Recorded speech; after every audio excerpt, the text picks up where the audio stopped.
Shalom, selamat pagi.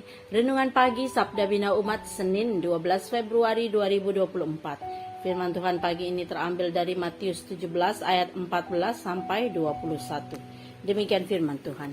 Yesus menyembuhkan seorang anak muda yang sakit ayan. Ketika Yesus dan murid-muridnya kembali kepada orang banyak itu, datanglah seorang mendapatkan Yesus dan menyembah, katanya, "Tuhan, kasihanilah anakku. Ia sakit ayan dan sangat menderita. Ia sering jatuh ke dalam api dan juga sering ke dalam air. Aku sudah membawanya kepada murid-muridmu, tetapi mereka tidak dapat menyembuhkannya."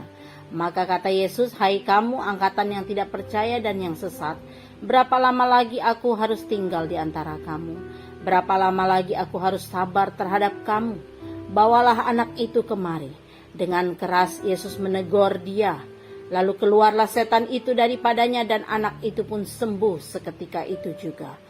Kemudian murid-murid Yesus datang dan ketika mereka sendirian dengan dia bertanyalah mereka, "Mengapa kami tidak dapat mengusir setan itu?" Ia berkata kepada mereka, "Karena kamu kurang percaya. Sebab aku berkata kepadamu, sesungguhnya sekiranya kamu mempunyai iman sebesar biji sesawi saja, kamu dapat berkata kepada gunung-gunung ini, 'Pindah dari tempat itu ke sana,' maka gunung ini akan pindah, dan takkan ada yang mustahil bagimu. Jenis ini tidak dapat diusir kecuali dengan berdoa dan berpuasa." Demikian firman Tuhan. Renungan pagi ini bertema orang marginal di era digital. Dalam budaya sehari-hari, kerajaan Roma bersifat kaisar sentris. Mereka yang memiliki kekuasaan atau jabatan pentinglah yang paling disegani dan dihormati. Di tengah budaya itu, memberi perhatian kepada orang-orang marginal adalah suatu anomali karena kerajaan Roma tidak peduli dengan orang-orang marginal. Sebaliknya, sangat kontras dengan konsep kerajaan Allah yang disampaikan dan diajarkan oleh Yesus. Kerajaan Allah sangat peduli dengan orang-orang marginal. Sebab itu, sebagai sosok yang menerima pemuliaan dari Allah, Yesus melawan budaya kerajaan Roma dengan cara memberi perhatian dan memberi kesembuhan kepada orang sakit. Orang sakit ini adalah presentasi dari kelompok marginal, yakni kelompok yang dianggap tidak penting dalam masyarakat. Oleh sebab itu, dalam pelayanannya Yesus memberi perhatian bagi orang-orang marginal. Ia peduli dan melangkul mereka, sebagaimana yang dilakukannya terhadap seorang muda yang menderita sakit ayan.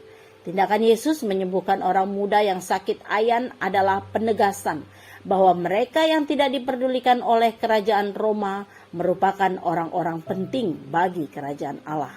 Kuasa Yesus atas setan di perikop ini adalah ilustrasi bahwa kuasa kerajaan Allah melampaui kuasa apapun dalam dunia ini.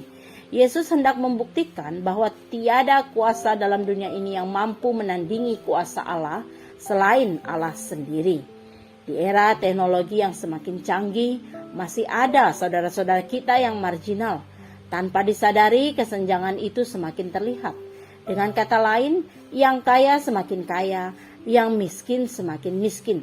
Bahkan tidak jarang para penguasa merampas apa yang menjadi hak dari orang-orang marginal.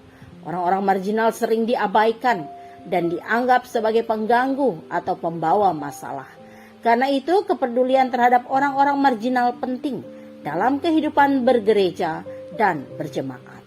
Doa pagi ini, ya Tuhan, kuatkan komitmen kami untuk tetap terus peduli terhadap orang-orang marginal.